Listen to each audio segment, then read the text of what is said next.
The world insists that science and human reasoning have the answers to every mystery that can exist. In today's episode, we unpack those three components. We looked at materialism, individualism, and skepticism, and why we think the lost and broken are stuck in them. And we make the argument why we think Jesus is the better choice. This is going to lead us into our next big discussion, which is on eternity. Stick around. Welcome to the UPD Podcast, Designed to point men towards Jesus. real life, real talk. Join us. I'm Andy Lamb. I'm Jonny Hanson. This is the UPD Podcast. Hey friends, thank you so much for joining us. My name's Jonny Hanson. This is my good buddy Andy Lamb, and we are untrained philosophical discussionists. Yeah, we call ourselves UPD. We focused on the untrained part of what we do because we come from a background of just life experience, and we got about 100 years of that where we made mostly mistakes, and so we still make them sometimes. Frequently. Our goal of this is to take our life experiences and the mistakes that we made and philosophize with you about how to be a better follower of Christ so that you don't have to go through the hardships that we went through, self-inflicted. Yeah, we start with our bad behavior, our bad choices, and the bad outcomes that we had from those. And then we move into Christ's grace and glory and how he's taken us and changed us as men and given us a better platform to stand on. That's where we're at, man. So every week we come with different content on different topics, just talking about life and marriage and family. And if you want to help us out, you can subscribe.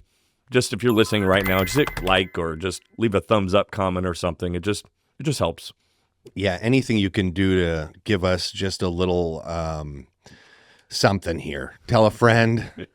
A thumbs up is great. And you can do it right now. Don't wait. My wife gave us this episode title and this idea. She did. This is going to be episode 51. Almost a full year now. Almost a full year now. The episode's called Clinging to This Life. And she wanted me to start with Luke 17:33, which is whoever tries to keep their life will lose it, and whoever loses their life will preserve it. And that's going to kind of be the big idea for the day as we go about trying to unpack this episode in the components of it: materialism, individualism, and skepticism, and how those manifest and how you can overcome those things, and where they come from. It's going to be a fun conversation. And where it'll take you. And then the follow-up to that's going to be a conversation about eternity, what happens when we leave here, this place. So yes, what we do on this life, and this life matters, and the decisions that we make, they matter. And so we will posit some ideas to you on why we think following Jesus is the better way. So thank you, sweet wife, for the great idea here, and we hope to do justice to what you initially interpreted it to be. We like to start the show with a proverb. Proverbs. Start the proverb? Yeah, today we're going to read Proverbs 11:4. Wealth is worthless in the day of wrath, but righteousness delivers from death. And we'll read it again. Wealth is worthless in the day of wrath, but righteousness delivers from death. What a clear, simple, precise proverb. And good job picking this one out, because it really does tie into what as we talk about materialism today. You know, the world will tell you that there's a scoreboard going on right now, and the riches that you have in this world are going to be what helps you score higher, and your social credit and your ability to speak and your ability to influence are all brought in about how much you've accumulated in this world. I feel like you've almost hit the nail on the head. The nail, I think, is this, which is the more you accumulate here will define your legacy. The more things you have, the more money and power you have will be a legacy worth having. And I think the Bible clearly speaks differently than that. It says that you're building a legacy for somewhere else. Mm-hmm. So the work you're putting in here is not about profit financially. It's not about items and things. It's about building up like a spiritual currency somewhere else. It's the verse in Luke you just read. Yeah. Whoever finds life will lose it, right? That's the whole idea of it is, I like that you brought up that word legacy because it is an important word. What your legacy is a value. Correct. But what is your legacy? Is it some sports cars and a big house and money? Now, there is a Bible verse that says, for you to leave money for basically the next generation. So there is a verse there that ties into it is wise if you were able to do that. It doesn't change your value or your worth if you cannot, but there is if that's what you're living for, though, is the excesses of this world is what we're saying, then I think you're very far from the mark. Agreed. Hey, thanks for listening. Please like, share, and subscribe. Every time you do that, it helps us move our show forward. Your interaction helps us expand our mission, so thank you for joining us. Now back to the show. And that's not the legacy that I want to leave, and it's not the legacy that God is requiring from us. Isn't to build up a bunch of wealth for our own glory here. It's to put together that capital for the next life, this eternity that we're going to talk about next episode. Yeah. My Bible had it written a little different. It says, riches do not profit in the day of wrath, but righteousness delivers from death. And that's Proverbs 11:4. And what I thought about is all of our days are numbered. Do not profit in the day of wrath or the day of death, ultimately, the day that you die. Right. When you die. When you die, all the riches are not going to carry you to some other fancier place, no matter how much you accumulate financially here. But righteousness delivers from death, meaning a God-lived life will deliver you from into an eternity with God. Yeah. And from the afterlife that is not with God, as we're going to go into next time. And I was thinking about, and this isn't a moral thing about this man, because I don't know what his faith status was, but I thought of one of the richest people when I was young was a guy named Steve Jobs. He was, upon his death, he had $10 billion. That's more money than anybody could spend in a lifetime. And he worked very hard. In fact, some say he worked himself to death. You've heard that? He died of pancreatic cancer. Do you know what age he died at? It was in his 50s, wasn't it? 56 years old. So this guy that had more money than anyone could ever spend died at 56 years of age of cancer, and all that money couldn't buy him health. It couldn't buy him an extra day on this planet. Because the reality is every life on this planet, every human on this planet will eventually die here. That's it. So if you're building up all this wealth here and that's what you're investing your entire life in, is to accumulate and have, at the exception to, eternity building, you're building in this finite system here, this realm, this finite realm. You're going to find yourself at the end of this life vacant of what is required for the next life. That's it. There's this old saying that he who dies with the most toys wins. You remember that? Sure. Used to make T-shirts and bumper stickers out of it, and people used to live by that. But people didn't just used to live by that. I see many people still living by that. It's tempting.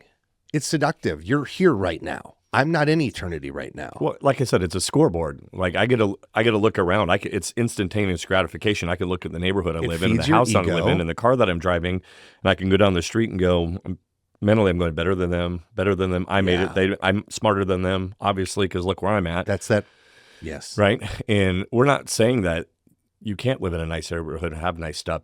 What we are saying is we want you to have an eternal perspective as you accumulate wealth and as you build. I'm saying don't base your identity on those things, because those things are fleeting. That's it. Anything can even in this realm, something can happen. I told you before we got started here, I'm listening to this World War II podcast. And what you can see is that global conflict can take away all your everything that fast. You can think everything's good and you've built up and you've worked for 30 years to build up all these resources. And then a conflict happens that you get sucked into and your family gets sucked into. And all the little things you thought you had that had value have none. Well, look at the end of last week, and which would have been okay, great the first week of April. We look at the stock market, and the stock market drops 10%, and he loses trillions of dollars in a matter of days because of global conflict that's happening. Yes. And you just see this panic start to happen within people, this ripple effect of that. What's interesting, 10% of people own 93% of the stock market. But yes. it has further ramifications because those people. Yes. I understand all my point. A lot of people's 401k and stuff is in the market too. I absolutely understand. So it does go up to like 60% of people have money Yes. tied into the stock market. Just so we're clear. Yes. Yes. A great portion of the people that are day trading, it's like a minute percentage of people who that 10% instantly on that day crash their entire life. That's exactly right. But my point making is that this is where we see global conflict can change your outlook, and it can change just in an instant. It can take away all this material security you think you have. That's right. Well, you saw that when in the 30s when the stock market crashed in the 30s, and how many people committed suicide right after that. Just because we've seen it in 2008. So in our lifetime, we saw it then too. When that collapsed, you could turn on any news channel and see grown men weeping openly because their whole at that life's point work in time was they gone. thought whatever value they had accumulated was no longer of value. Mm-hmm. So therefore, they were no longer of value, and they were in complete disarray. It goes back to Matthew, where it says, "Do not store up on the earth, where moth and rust destroy, and where thieves can break in and steal, but store up for yourselves treasures in heaven, where moth and rust cannot destroy, and where thieves cannot break in and steal." So that's the whole concept we're looking at. You can build here, but if your hope is in that, then when stuff like that happens, then your whole life comes crashing down because you've built your identity on your stuff, whatever you've built up, whatever that is. And so that's what we want to posit to you today as we go into our major topic here now is, what are you putting your hope in? And do you want to read that question that that you sent to me that kind of will set us up for the conversation today? Yes. I thought what you wrote here was so brilliant. Give me just a second. You're good, here. man. You're good. And I can pull it up here real quick if you don't have it. Jeez, I'm not finding it. I had it. Where do I have it? You're all right, man. Okay, here we go. Sorry, people. Jeez, look at us. So there's a question I want to posit as we go through the whole show here. And it's, the world insists that science and human reasoning have answers to every mystery. But what if that's a cunning lie, hiding the truth that then costs you eternity? Because what we're going to go ahead and lay out today is these traps that we think have been set in advance for our lives to get us caught up in three major components of deception that keeps you from the greater purpose that your life could be. Mm-hmm. And they're avoidable, and they can be very difficult to avoid. But throughout it, be asking yourself, am I sacrificing something today that is individualized for me for this greater eternity that we'll talk about in the next episode? Yeah, one of the arguments that we're going to make here today, our goal, when I say argument, we're just going to try to lay out our reason why we believe that God is the choice you should make, why it is relevant, is when we look at this world, we were talking about the movie The Matrix, and there's that scene where Neo is talking with Morpheus, and he was giving him an opportunity to take the red pill or the blue pill. And the blue pill, he says, you can take this one and go back to sleep and just stay stuck where you're at, or take the red pill and see how deep the rabbit hole goes, right? Yeah. We can go into Wonderland and see how it goes. And so we are going to posit to you today that you should take the red pill and see how deep this goes. And when we say red pill, we're not talking politics here. So please take that out of it. But I'm going to read a scripture here to you that I think that I want to kind of set the stage for this conversation, if it's all right. Please. It's Romans 1:18-20. And so this is Paul writing to the church in Rome, and he says, "For the wrath of God is revealed from heaven against all ungodliness and unrighteousness of men who by their unrighteousness suppress the truth. For what can be known about God is plain to them, because God has shown it to them. For his invisible attributes, namely his divine nature, have been clearly perceived ever since the creation of the world in the things that have been made, so they're without excuse." So there's this. Unpack that a little bit. How do you see that? How do you visualize that greater piece before you go into your context? In theological conversations, there's two types of revelation. There's what we call general revelation and what we call special revelation. General revelation is there's this doctrine called human culpability, meaning that because God has made himself known through creation, and I'll make a couple arguments as we go along here for this, but because God has made himself known through creation, people are without excuse. How does God make himself known through creation? Let me give you one example, and I'll give you some other ones here, but I'm going to give you one example of when we look at creation. So there's the concept of there has to be intelligent design, that everything that is made and that we've seen, so you have one side of the argument is that through evolution, right? A big bang, whatever you want to call it, that everything evolved. Do I believe in evolution? Absolutely. I don't believe in special evolution, that we came from monkeys to whatever. I believe in an intelligent design. But we do evolve over time. That's why you have people that are dark black in Africa and white. And if we believe that God created, that there was one set that he created, but he put all the DNA in there that we could become the world that we are today. Some people moved to cloudy places. Some people stayed in the sun. That's exactly what it is. So here's the argument I make. Earth is 93 million miles away from the sun. Mm-hmm. It's what they call the habitable zone, which allows water to exist. If you take a shift of 1% to 2% of the Earth moving closer or further away, all the water on the Earth either boils or it freezes. Just a simple 1% to 2% change. Yep. Moon's distant. It ensures that the Earth stays on a 23.5% or 23.5 degree tilt. And because of that, that's what gives us the changing of the seasons. 1 degree difference, and we would have tidal waves that would cover the continents with water, or we would be on a wobble, which would make us an inhabitable zone. That's why Mars, one of the challenges about Mars is that the degree that it's turned because of the moon. So when we look at the specific nature just of the distance of the Earth between the sun and the moon, that would happen to be just by chance, just that one argument right there, that we evolved it to magically be able to happen. So we have one planet that we know of right now that's habited, would be a pretty dang good special thing that happened if we just came from a big bang that happened billions and billions of years ago. There would be a lot of various circumstances all culminating to create this, or potentially, as we posit, there is a creator who had a design and he said about it a long time ago. Yeah.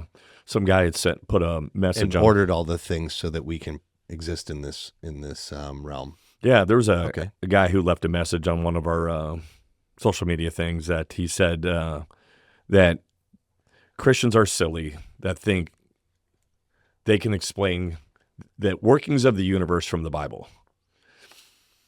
And I said, I agree, because the Bible we don't use the Bible as a proof science textbook. That's not how you use the Bible. We use the Bible to understand the way that God's created order, that God did create. This is the way he did create. The Bible in Genesis talks about, 7 days. Was it a literal 7 days? I don't believe so. We take a day as, the way we know a day is by the sun and the moon, and those weren't even created until the third day. So whether you are a 7-day literalist or whether you I don't even care. That's not even the argument that we're going to make here. We look at the Bible as that this is God's created order of how he specifically did things over the period of time he did it. Doesn't even matter. Yeah. Because this side of Earth, you're never going to know. We're not going to know that answer to that. So there's no point in even making an argument for it. What I am saying here is as I read that passages of scripture there Fantastic. For that, it says in there, the one thing that catches my eye in 18, it says that they suppress the truth. Yes. And so in the suppression of truth, it implies that truth is knowledge, but it's rejected. And so the question that I want to ask you, why do you think people reject it? Like why do you think people reject that? Accountability. Hey, thanks for listening. Please like, share, and subscribe. Every time you do that, it helps us move our show forward. Your interaction helps us expand our mission. So thank you for joining us. Now back to the show. It's the first thing that comes to my mind. I think it's the hardest thing it was the hardest thing for me I still grapple with it, frankly, but it's the hardest thing to grapple with is the idea that once you accept God, you have to start accepting accountability for the choices you're making, for the choices you will make, and the choices you have already made.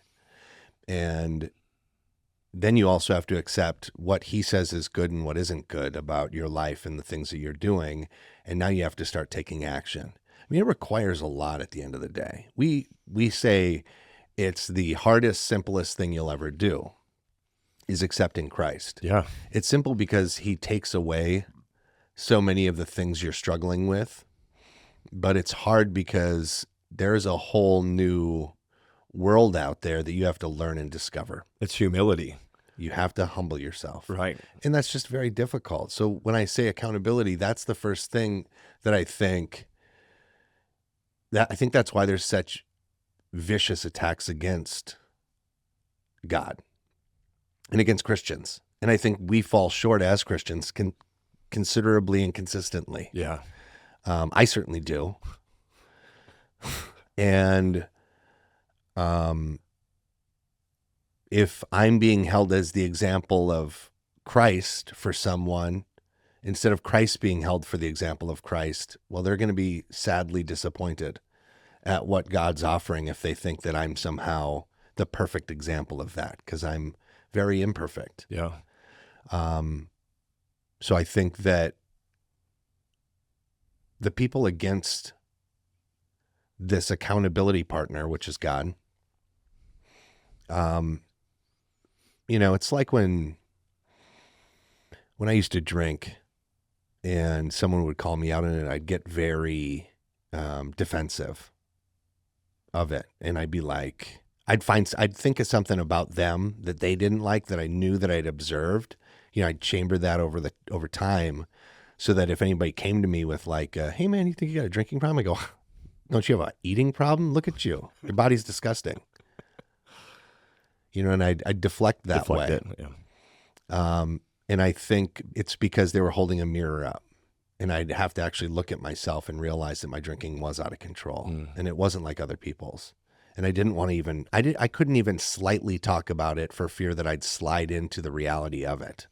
And I think that same thing applies to Christianity and to a relationship with Jesus, which is you can't even touch a little bit of it. And it's fearful because like, why do they try so hard to destroy it outside of it is because what if like my wife catches this Jesus flu and then she's going to want to bug me about it too. And then I have to make freaking changes and my life has to, And then of course they have misconceptions of what those changes look like. I'm not gonna be able to go out and drink with my buddies on Friday. Yeah. Or whatever. Or I have to support the next guy that I don't really care for that's a politician. And it's like, yeah, that is not what this is all about. But how much of that I look at is Christians have portrayed that this is what Christians are supposed to be and act and do. I think it happens all the time. Yeah. So they set a poor standard of what walking by faith and following Jesus really is. I'm saying as a guy who really, I don't look at myself as a religious guy. Because God. I'm not chasing these traditions. I'm really chasing a relationship with God, and he's meeting me in that place. But I started very imperfect, and I still think I'm probably going to finish very imperfect, unfortunately. But I'm trying. Mm-hmm.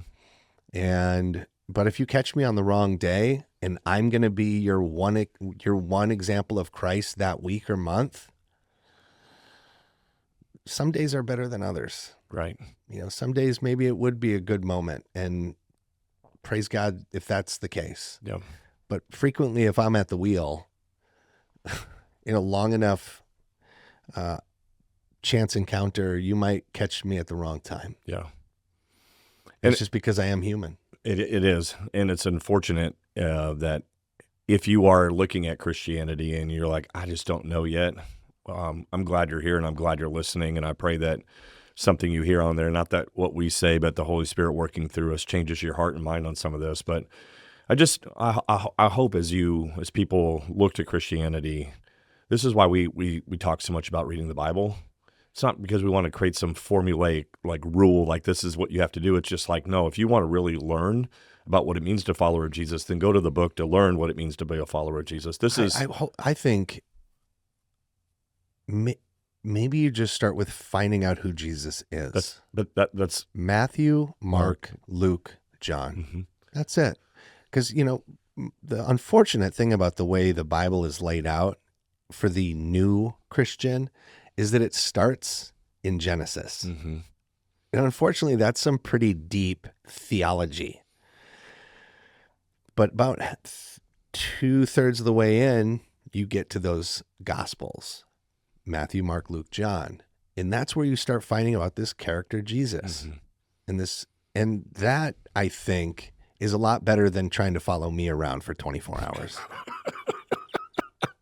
I can give you a lot of examples of what not to do. So all day, I'm just a trail of examples of what not to do because I get frustrated about this and that and the other thing. Yeah. So start there and do that. Now, let's start unpacking this big idea because I want to talk about materialism first. Yep. And what materialism is. And I wrote it as, I want it because I earned it.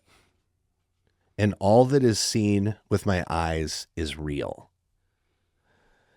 Unseen things are just fiction or fantasy or dream, or for you and your little fairy godfather. Yeah. Yeah. But the stuff that's here that I can earn, and I'll earn it. And the thing is that you will most times. Some people just get stuff. Some people are born in better positions than others. Mm-hmm. I happen to be born very poor, wildly poor. Listen to my mom interview and you'll find out how poor. So it's very tempting for me as my life becomes more successful and I work hard for any success I have. Rarely are things just handed to me. Yeah. It's tempting for me to go, yeah, I did a lot of hard work and I kick butt and look at me. And some follow what I just did. If you work as hard as I will, you'll have. And it's like, that's not what's good for me. There's this, when it comes to materialistic atheism or relativism today, those kind of, it really becomes a theology in and of itself, right? That becomes their religion. And the way that they say it today is, my truth is my truth and your truth is your truth. Sure. And so that's how they'll take it. So they'll take ideas about Christianity, about what is actual truth, but then they'll really, in essence, what they're doing is they're becoming their own God. They're saying, this is how I think God is or who I think God is. I hear these arguments from people that are like, well, I don't need to be in church or read the Bible because I have God in here. And it's well, who is that God? Or what do you believe about that God to be true? And how do you know the truth about who that is? Well, what's interesting, I find, is when people do say stuff like that, if I go, why don't you describe it to me? Who gets to go with the God that you believe in, and how do you go about getting there? That's good. That's a good question. What is the acceptance paradigm for this? Is it eternity? Okay, cool. Who gets in? Who doesn't? How does anyone get there? Can I go? What do I have to do to get there? And I frequently find, because I do this. In fact, I've told you about one of a massage I got where I'm speaking to this lady about it. And once she started unpacking it, she started laughing at herself. She was like, she goes, I need to spend more time really kind of thinking about this. The way she got there, this was the brilliance of your conversation with her, is you didn't condemn her, make her feel stupid. Yo. You engaged and asked her questions, showing interest in what she actually thought. I am interested is the thing. And I'm not... Do you want? Her belief system doesn't threaten my relationship. Give our listener with just a real quick synopsis of that. I forget how the whole thing. You were getting a massage, and you were just asking her about. If anybody else has ever had a multi-hour massage, I get those from time to time because I work a physical job. And Ooh. we just talk about, everything because you're there for 2 hours. And at one point in time, she was saying, yeah, I mean, I think I understand pretty well about, Christianity and this and that. And I said, oh yeah, okay. And I go, well, what do you believe? And I've seen this lady 50 times prior to this, and we always have great conversations. She's a very intelligent woman. I'm not going to disrespect her by being a jerk about whatever her belief system is. I don't care. Like, it doesn't have to ruin my belief system if she has a different one. So I'm not threatened by that. So I said, what do you think happens after this life? And she's like, oh, there's another life. And I go, cool. What's it look like? And she's like, well, and she kind of like goes, let me think about it for a second. And she's kind of doing her thing. And she's like, okay.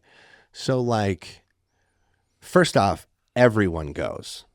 And I'm like, okay, where do they go? And she's like, you're not in your body anymore. It's like your spirit. And I go, do I still have my thoughts?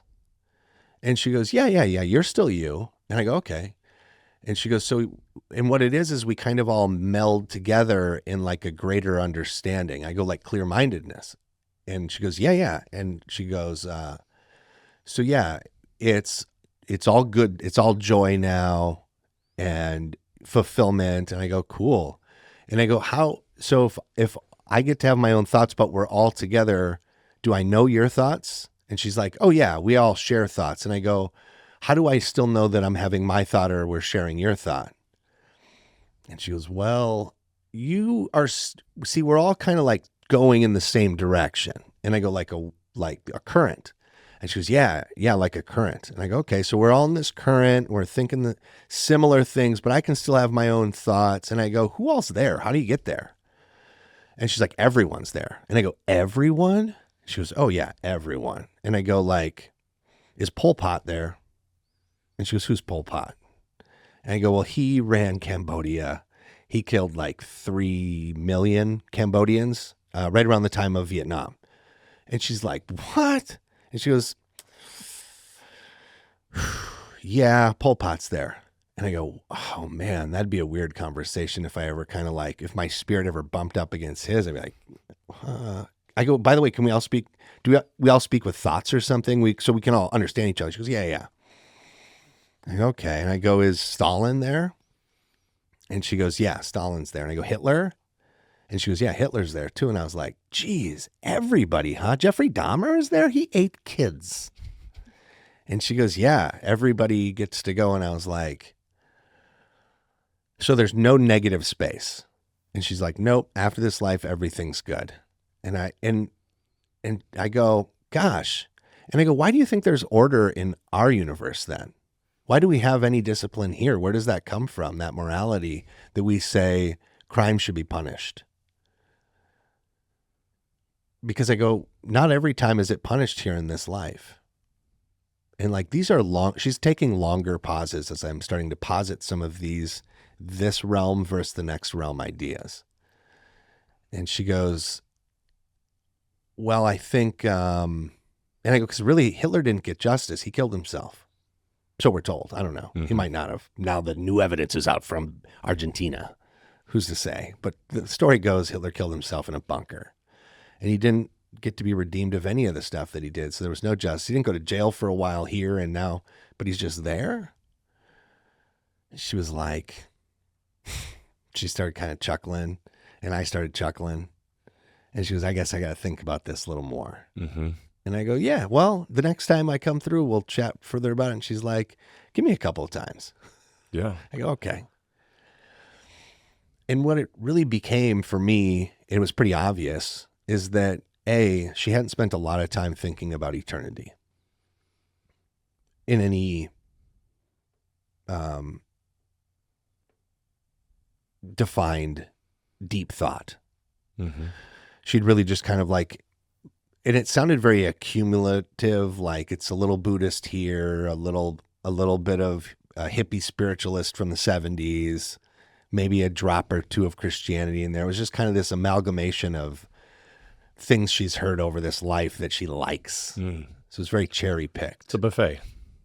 Yeah. And but again, I'm not like mad at her because of that, or I didn't like need to badger her about it. At least she's exploring it. I think because we had built a strong communication channel prior to that with I'm never talking down at her. She doesn't talk down at me. We just have a nice communication and we both enjoy each other's company in the way that a business thing like that would go. And you don't have to feel like I got to close on what eternity is today. Let me tell you what heaven is. I never feel that. Right? But there is that bend that people have. Like, sure, I have to tell them the truth right now because they could get in a car accident and die tonight and spend eternity away from Jesus. And sure, could they? Yep. But I'm not the great convincer, though. I'm not either. Because I think I spend so much time, again, we talk about it every episode, looking at that plank, it's right here. It's between you and me. I can't even see you most of the time. I'm looking around it. Yeah. So I'm working on those things. It keeps me pretty grounded on how far I still have to go, let alone trying to drag somebody else and put them up on my shoulders with my wise and scholarly ideas about Jesus. Right. Are you kidding? I just always go, well, have you ever read? And that's really where the conversation has gone. I said, have you ever read the Gospels? She goes, oh, yeah. And I go, all right. Because again, I don't have to badger that either. Yeah. It sounds unlikely that she's read them because I think I find most often, we spoke about this recently, but most often when somebody says, oh, yeah, I've read, I don't think they have. I think that's kind of something we say, like you've heard some things maybe, or you've seen some things and they weren't probably the greatest representation, which is my experience prior to knowing Christ. It's really taken me engaging with the Word of God, intentionally reading it on my own, prompted by no one, reading it to understand who Jesus is, not watching a documentary, not listening to you talk about it or Pastor Mike talk about it or anybody else talk about who Jesus is and what he wants from me and what he demands. It's really only been me reading the Gospels and seeing this beautiful, benevolent, sacrificing God who came to rescue me from all the crappy, very bad and awful decisions I've made. That's what's going to turn people's hearts, by the way, is like that mindset. It's taking our stories to people and then walking them through the brokenness of what we went through and then shining a light on what Jesus can come in and do. That's how we change hearts and minds of people. Do we need to know theological? Absolutely. Do we need to study? And absolutely we need to do that. But if your idea that you're going to take somebody that's spent their whole life focusing on the material and in one moment you're going to break them down and help shed light that you're going to change their life in just this instant, it's not the normative way that things happen. The normative way things happen is we step into those moments with people and then we build relationships and then we just talk about what we've seen and how our eyes have been open to that. And so we take this concept of like your truth is my truth and your truth is your truth. The reason why people say that is because they don't want to. You said a moment ago, when people say I've read that before. The reason why I think people respond that way is they don't want to feel foolish or stupid. And they don't want you then going, oh, well, why don't you go do that then? Yeah. They don't want you jumping on their time and their truth or what they believe about what they believe. They don't want you to make them feel dumb because probably they've had experiences with Christians before that are like, why do you believe that?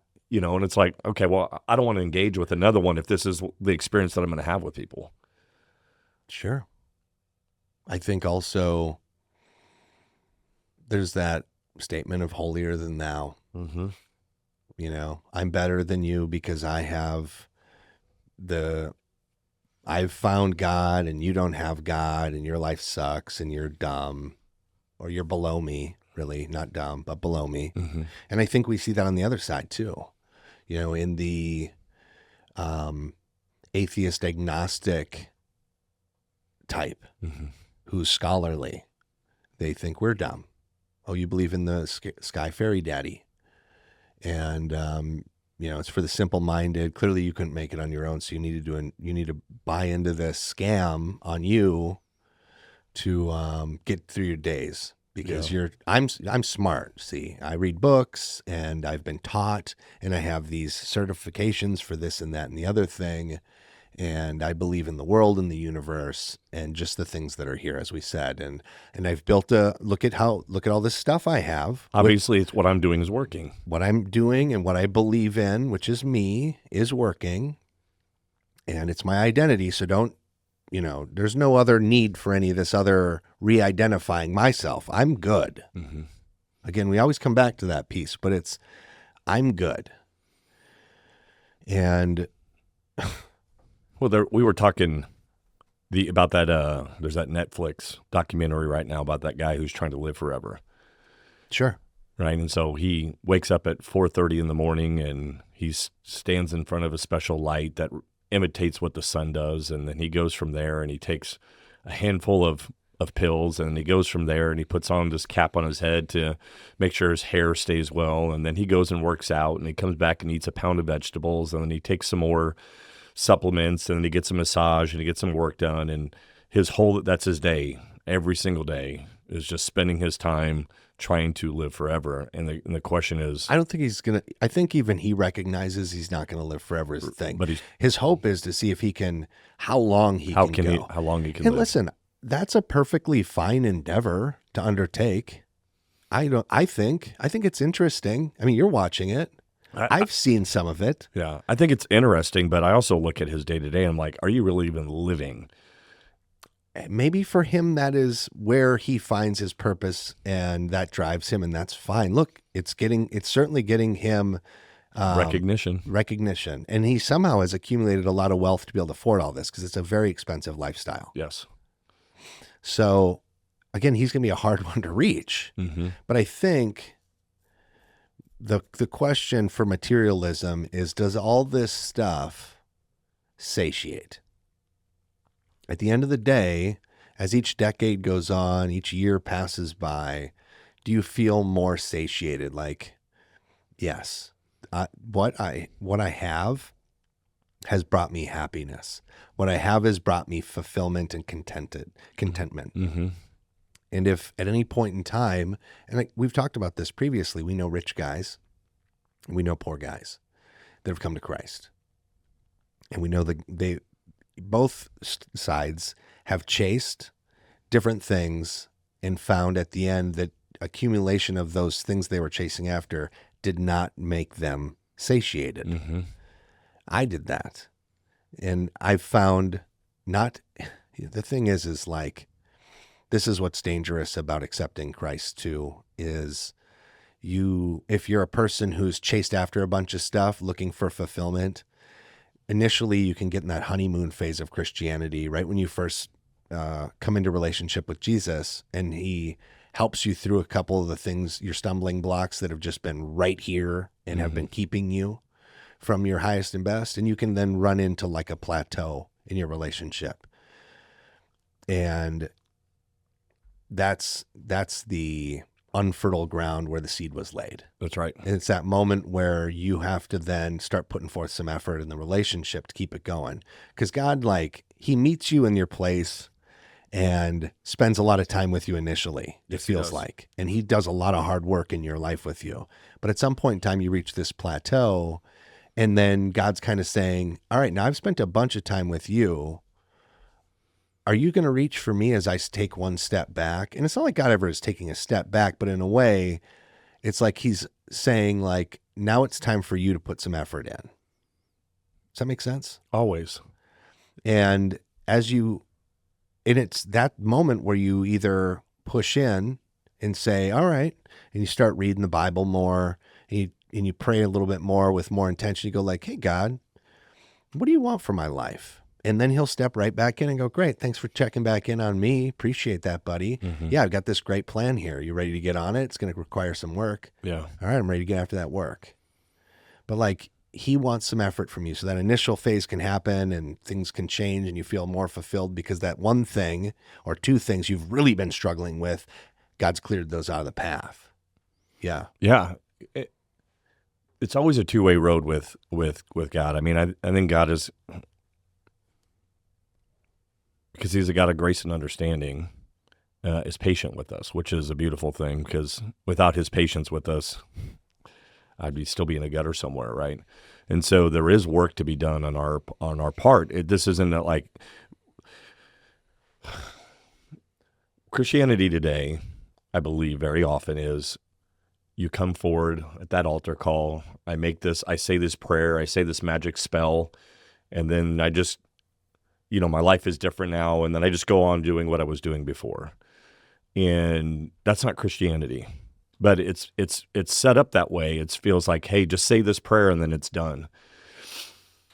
The saying of the prayer is, when we look at John, he says, if you believe in your heart and you confess with your mouth, you will be saved. This is what is said. And so that's where we get the sinner's prayer verse from, right? I'm confessing that Jesus is Lord, and I believe in my heart he was raised from the dead, and I'm saved. And that is the simplicity of salvation. But the other part of salvation that comes is the Bible talks a lot about repentance, and about how when repentance means I am going in a different direction. I was going this direction once before, now I'm going a different direction. And so the whole entire Christian life is I'm going in a different direction now. I have to be able to humble and go, this isn't good for me. This isn't what God's calling for me. I have this eternal mindset.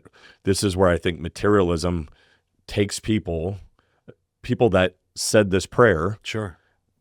But they're not willing to give up the material because it's comfortable where they're at. They know that, and they understand. This is why Jesus said it's harder for a rich man to enter the kingdom of heaven. It's easier for a camel to go through the eye of a needle. And it's not saying that rich people can't know Jesus, but if you build your whole entire life on the material, you miss out what real true life is. And live the true life of a follower of Christ is the sacrificial, like me laying aside the things of this world. It doesn't mean I can't go to work and have a nice house and build wealth.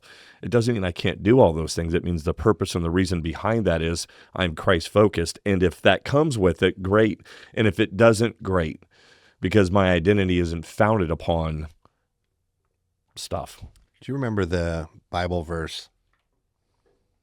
I think Mike actually mentioned it this weekend at Grace Church. The man who had a lot, is that Simon? What is his name? The tax guy. He's out there. Well, Matthew was the tax guy. Well, Matthew's the follower of Christ, is the tax guy.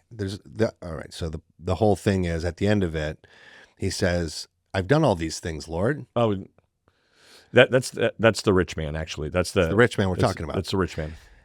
So this guy, I'm gonna kind of boil this thing down, but Jesus is walking along this path in this city. This rich dude catches God, and he's like, "Hey God, what do I got to do to get into heaven?" And he goes, and Christ lists out 5 or 6 things, knowing that this guy's done those things. He's been a good guy since he was young. He's listened to his parents. He's given to the church. He's done all these outward things that would dictate in the time. He's followed these traditions of the time that would say he was a good man. Yeah. And he feels good, and he's confident. He's smiling. He's like, yeah, Jesus, I did all those. And Christ goes, all right, then sell all your things and follow me. And it says the man left away sad and dejected because he had much wealth. And that's that piece. At the end of it, it's, but I'm good. I do good things. I help my neighbor. You can still accumulate all these things that feel righteous here. Mm-hmm. And also you can be rewarded for those things. If you're a nice guy and you're helping your neighbors are going to like you, and they are going to respect you. Which you should be doing that, right? That should be what every Christian does, but it should be what all of us do. Yeah. Yes, and many people that are not Christians do it better than Christians. Sure do. How's that? But that's not what God wants for you to have eternity with him. There's other components. So good, man. So if you're attaching all your goodness to these material things and your philanthropy, you're going to fall short at the end of days, which is what the Proverbs says. Well, it's Matthew 7:2. It's on that day, many will say, look at all these things I did in your name. And he'll say, depart from me, you workers of iniquity. It's because you spent your whole life trying to check boxes of doing, and I'm doing all this stuff. And you completely miss the hope of who Jesus is. Hey, thanks for listening. Please like, share, and subscribe. Every time you do that, it helps us move our show forward. Your interaction helps us expand our mission. So thank you for joining us. Now back to the show. Matthew 6:19-21, store treasure in heaven, for where treasure is, there your heart will also be. Yeah.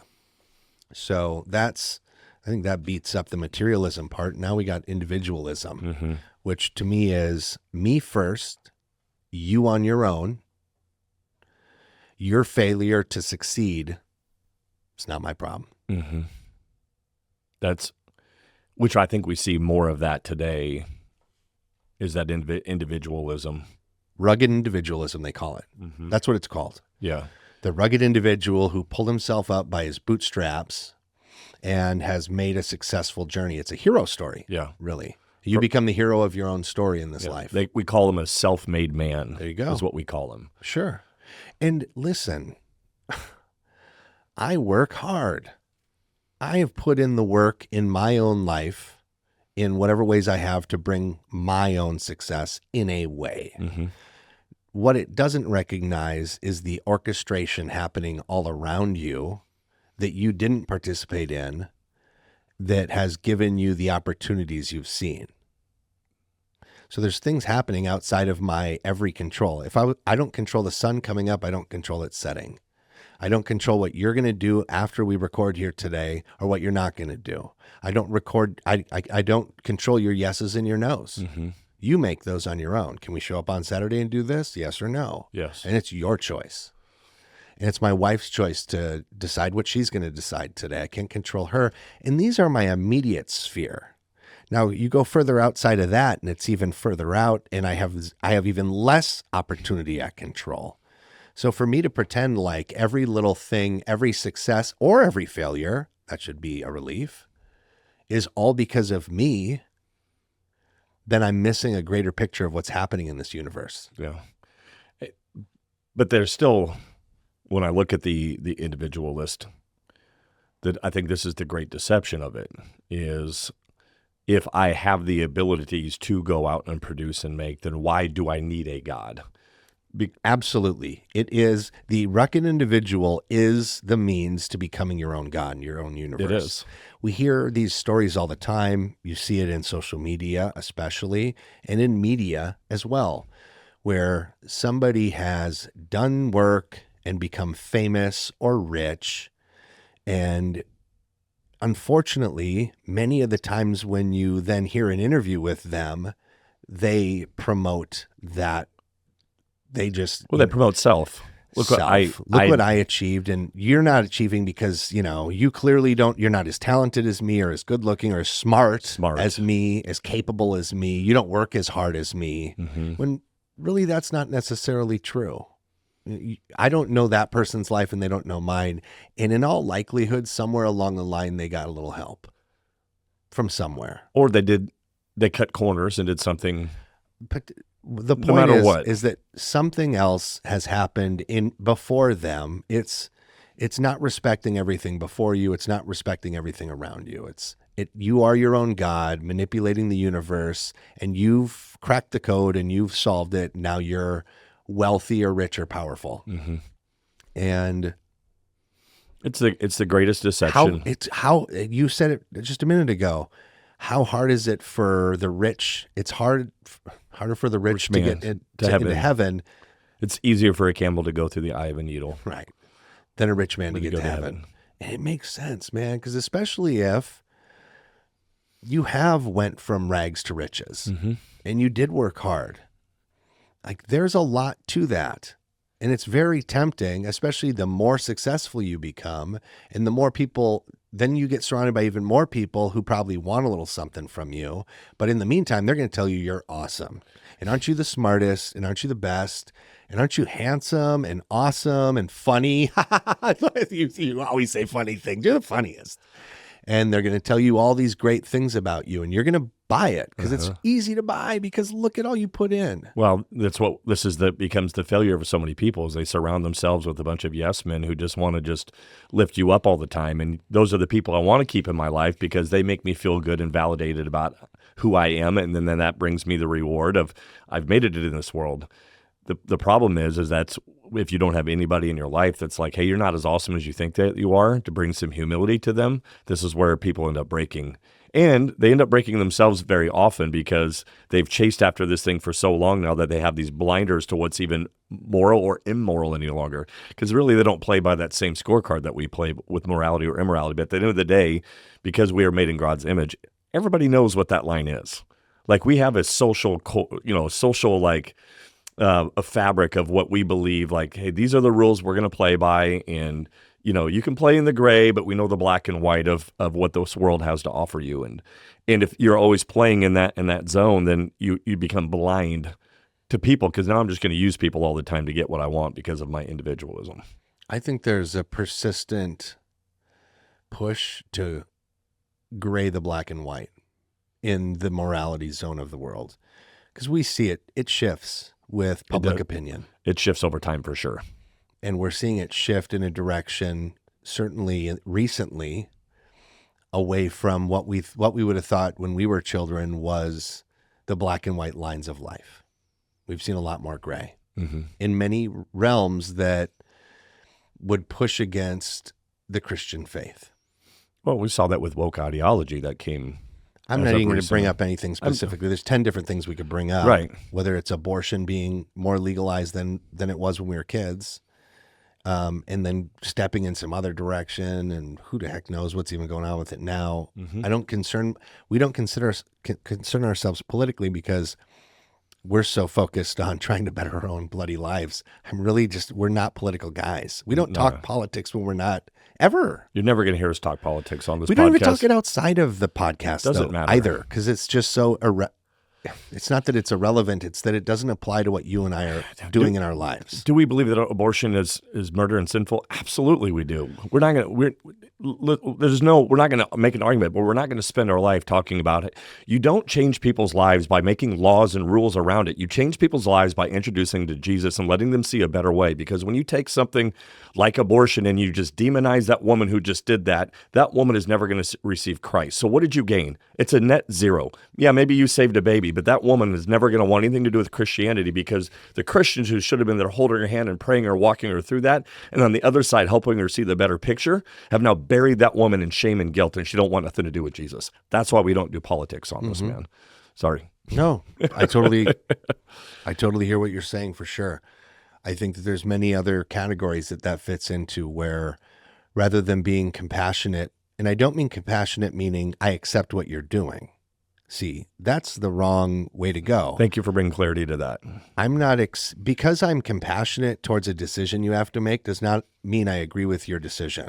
That's right. I'm compassionate because it was probably a hard decision to make. Yeah. And I'm sorry you got stuck making it.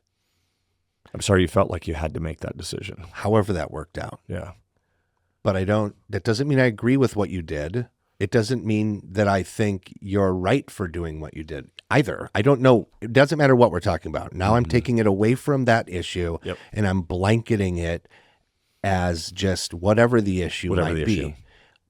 My compassion is to try to better understand the circumstances that you were in and are in now, in hopes that we can find a place where if you're unhappy, I can lead you to a place of happiness, or at least help lead you to a place where you can find some peace. C.S. Lewis, have you listened to or read the Screw Tape Letters? Oh, I love the Screw Tape Letters. Screw Tape Letters. Did you? Oh, no. Nathan Bepley. Shout out Nathan. They just went and saw the Screw Tape Letters, the play. Oh, there's a play? I would go see that play. Yeah, it was at the, I think it was at the Dr. Phillips Excellent Center. Said it was. I'll look up it when we're awesome. done here. And the Screw Tape Letters, it is a uncle who's a demon writing to his nephew Wormwood, who's a demon. The uncle's name is Screw Tape, and the nephew's name is Wormwood, and he's kind of like coaching him up on how to lead his victim, which is his human, to a life without Jesus. That's good. Just writing. It's just all these small letters. It's all these little letters that he's writing to his nephew, like, hey, good job last week, and did this, and you did this and that, but let me advise you that if you'd like him to stop believing in Jesus, get him in a good argument with his mother, because if he argues with her, that's really going to set the stage, because her devotion is weak right now too, and I'll attack her from that vector.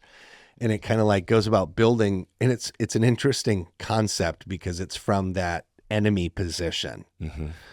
And he says at one point in time, it's Screw Tape writing to his nephew, he says, "Indeed, the safest road to hell is the gradual one, the gentle slope, without milestones or signposts." And we talk about that. It's that 1,000 small choices that lead you to the desert. Mm-hmm. And that's that rugged individualism, is as I go about accumulating all my good stuff, not focused on God, not worrying about where God's at, I can find myself very, very far from God. And especially then if, like we spoke about before, the market should crash or a wife should divorce, or you do something stupid. By the way, that happens too. And you watch people have a massive collapse. Mm-hmm. And all these little things, they were raised up 5 seconds ago. I think of like Puff Daddy. I'm not here to get into whatever he did, but I'm saying like, you go back 15 years and he's the belle of the ball for everything. And no one knew any of this stuff unless you were somehow steeped in it, Mm-hmm. that he was doing all this other wacky stuff with these wacky people. Mm-hmm. But then this comes out and he's in prison now. And he's going to be there probably for the rest of his life by the way things are going. Right. It's like, that is that guy, and he's a billionaire, or at least 100 millionaire or something to that effect. Oh, he's a very wealthy guy. Very wealthy. So those things can be taken away. And he probably made 1,000 million decisions in his lifetime that brought him to these high peaks of success. And then it's all taken away, and now he's prisoner 157832774. Mm-hmm. Shut up, get in line. It's like, what other example do you need from this world for how fleeting any power? He had all of it. He had power, money, success, and it's all nothing now.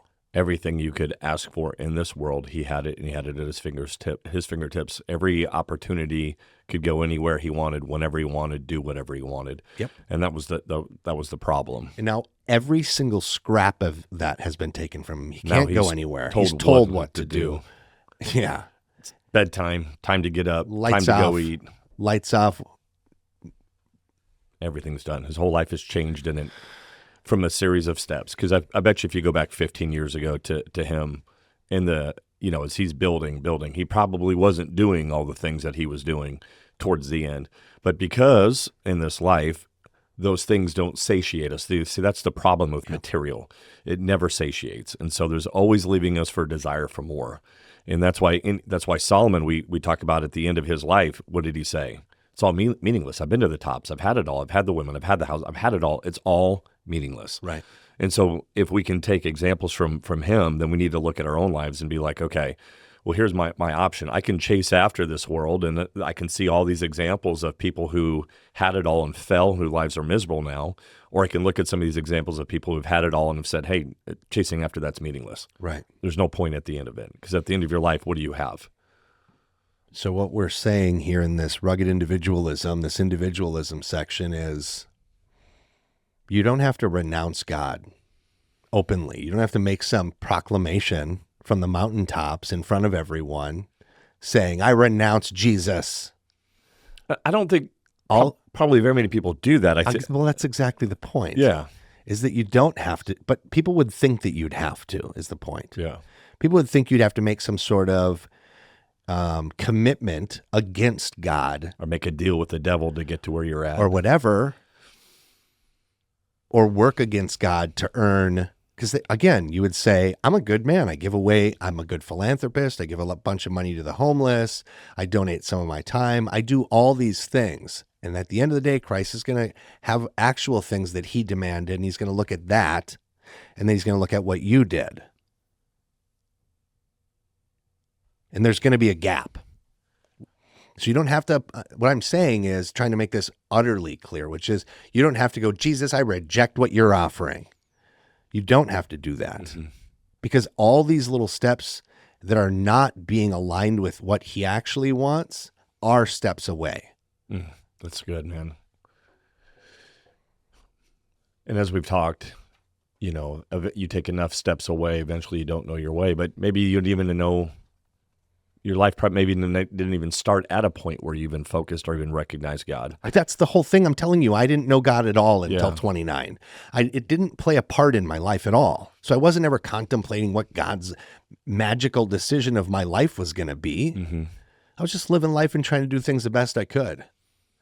It was only when I found myself flat on my face, where life was just untenable anymore, that I reached a point where somebody thankfully said, hey, I might have a different path for you. I've been on your path. And they explained what their path was. And it was very similar to mine in certain ways. It was certainly as hopeless as mine. Yeah. And they said, I was able to come out of where you're at. See, does things look better? And I said, yes. And they go, that was because of Jesus. Yeah. Want to find out? I said, yes. Because I had reached a place where I was desperate.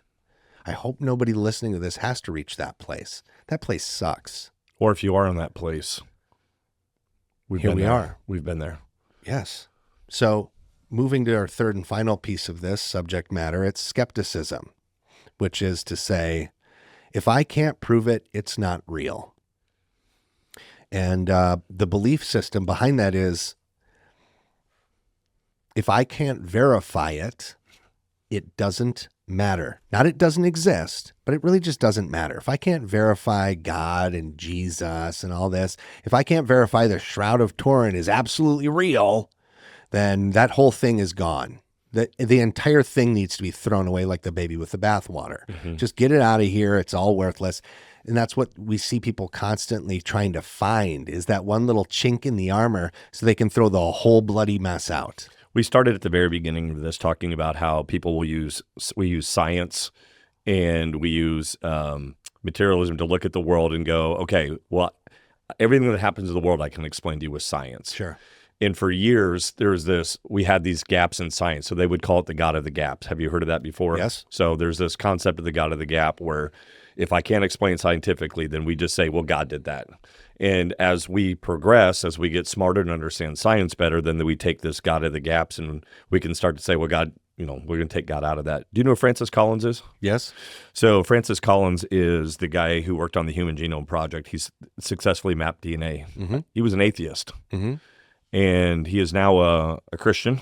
Okay. And two things happened in his life. So he took science, and so as he mapped out the genome of the DNA strand, he had to come to terms that there has to be intelligent design. C.S. Lewis, his book Mere Christianity, then took the philosophical and the theological and helped him to answer those questions of why you can take science and still have God. Yes. So science doesn't negate God. In fact, Right. we take science and be like, God created order to things. And because he created order to things, science is how we explain what those order of things are. And I just find it fascinating that you can take some of these brilliant guys like him. Now, I don't believe everything theologically that Francis Collins still believes about who God is, but at the end of the day, he was able to take science. I've never had a conversation with the man. I haven't. couldn't possibly imagine what I've read one of his books. very complex thoughts are. Yeah. So I don't have, by the way, let's just pause there. He's a dude. Yo, you don't have to believe every little pissant thing I believe either, and we're good friends. And I don't believe every pissant thing you believe, buddy. I know. Thank God. Isn't that pretty clear in our friendship? Yes. That sometimes we run into conflict. Why? Because I think something different than you do. Praise God for it. Amen. Okay. It'd be boring if we just sat on here and both agreed on everything all the time. So you're never, that's a very worldly perspective, is to say, if it's for me to try to find something that you don't agree with me on, and that makes you different, and then different is bad. Or makes you wrong. Or different right. is wrong. And of course I'm right. It's my thought. Right. That comes back to your truth is your truth and my truth is my truth. Hey, and it's, so, yeah, it's funny. I'm here to say that society reinforces skepticism. What do I mean? I think society, culture, media elevate what I'm going to call the intelligent atheist as the pinnacle of humanity. They are the wisest among us. They are the arbiter of reason and progress, meaning they, in their wisdom, in their great abilities with their mind, they are the true top everyone that believes in theism or God or any of that is below them because you're not progressive enough. And our minds can and will and have solved all the riddles of the universe. All the mystery has been, and then anything else we will solve. Like it used to be like the God of the gap. It's no longer that. It's we'll figure it out. We don't need your God, Andy. Shut up about that. Yeah. That's for those guys, dumb redneck Southerners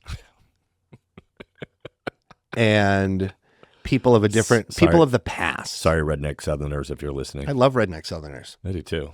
And then Christians, when elevated, it's the scandals of Christianity, it's the hypocrisy of Christianity, and it's the extremities. So it's the 5% that are totally nuts too. So somebody standing in front, it'll be the Westboro Baptist Church, who stands in front of graves of soldiers and pisses on the families who come to visit their dead child and tells them how their child died evilly, fighting honorably. Mm-hmm. It's absurd. But they'll highlight that on TV. Now, we haven't seen that in a while, but every once in a while, they'll creep back into the media. One church in this entire country has had more media coverage than any other church, and they're not even a church; they're a cult. So right, but they're the Westboro Baptist Church. In the vernacular of media, they are a church. They are somehow they are the definition of all churches. Mm-hmm. Is that kind of they speak for what they speak for everyone. Mm-hmm. And we see this in pop culture consistently. The Simpsons. When I was growing up, Simpsons, my dad likes that show. That's how I know. And consistently, there's just kind of this. Family Guy today is the newer version. I was going to bring up Family Guy too. Right. Consistently, they're cutting down anybody that's faithful. Mm-hmm. Anybody that believes in Christ is stupid. They constantly draw Christ in the cartoon, and he's stupid. Mm-hmm. Their version of Christ is like cartoonish. Mm-hmm. And they consistently make little offhanded remarks of how stupid you must be if you're a Christian. Mm-hmm. They have a show now that's super popular called The Handmaid's Tale. That whole show, the main backbone of that show is a bastardization of Christianity that holds women down and makes them just birthing individuals, mm-hmm. whatever kind of dystopia that would be, which is absurd. We don't live in that kind of a place. If you wanted to actually base it on a religion, there's one a little closer to that I can think of off the top of my head that I won't mention. Right. It's a really good one. But that's, of course, because in our society, that's somehow it's been blanketed as this is a Christian society. Mm-hmm. It doesn't seem like it. Not. And I don't know. I can't point my finger towards a specifically Christian society.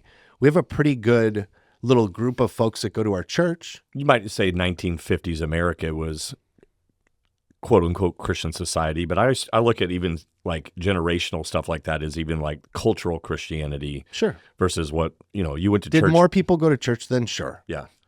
Population wise. Yep. By the percentage. I don't know if they were more or less faithful. I have no idea. No idea. I don't have any way to calculate that, and I didn't do the research. I'm just saying on the big scale of things, this is just a nation. We're a group of people that believe in this country, and we all were either born here or moved here and live here. Mm-hmm. And we hold this place as our place. Mm-hmm. And that's what's happened throughout time and humanity. But it's blanketed as this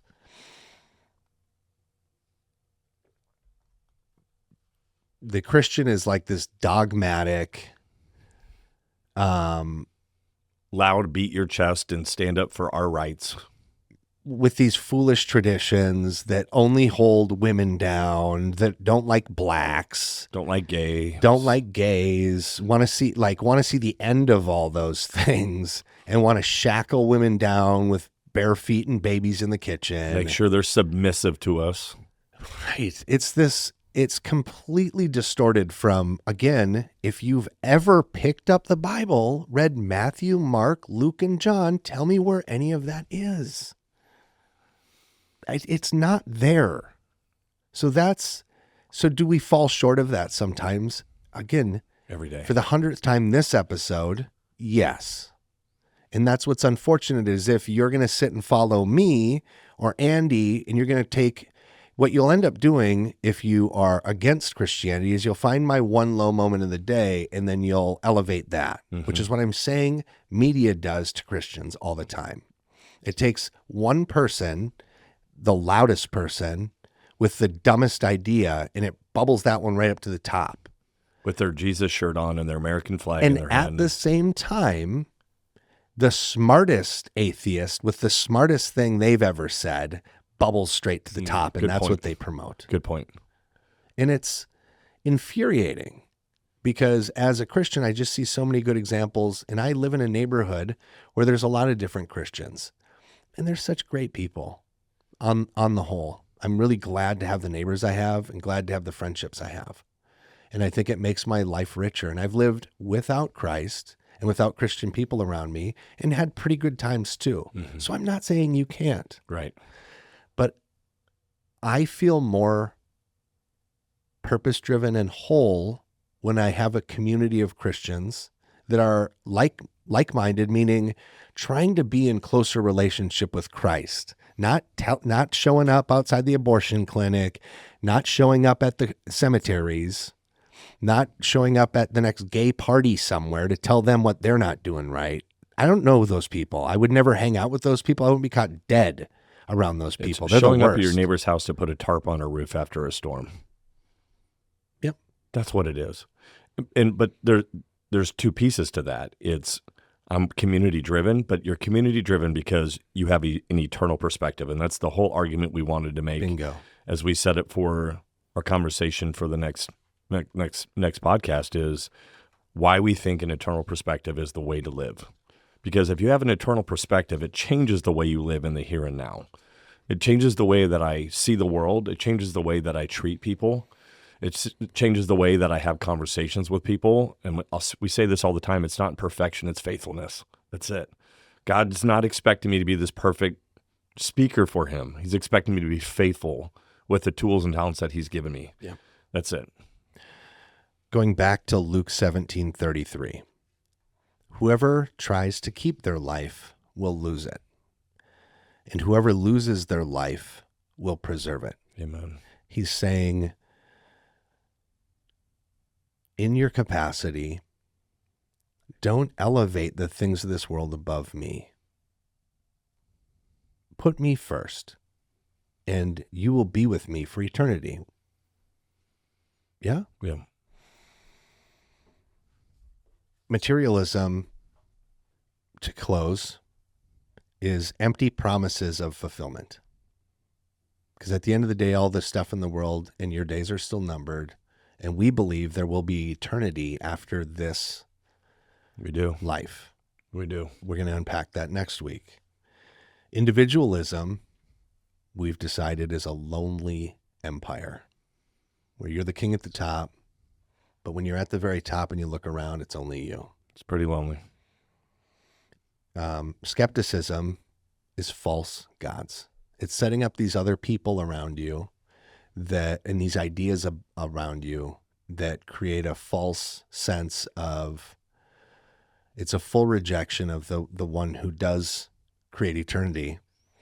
And it's a acquiescing to the material here on this world. C.S. Lewis, once again, third time of the day, Mere Christianity. If I find myself a desire which no experience in this world can satisfy, the most probable explanation is that I was made for another world. I'll repeat that. C.S. Lewis in the book Mere Christianity. If I find myself a desire which no experience in this world can satisfy, the most probable explanation is that I was made for another world. Your days are numbered. What you do here counts. When this life ends, another begins. Where will you find yourself? That's the question for next episode. Think about it. We got a week, then that episode's going to come out. We're going to unpack that. What the Bible says eternity is. It's going to be a fun conversation, man. I'm very excited about it. Me too, man. I've already started writing stuff. Me too. It's going to be good.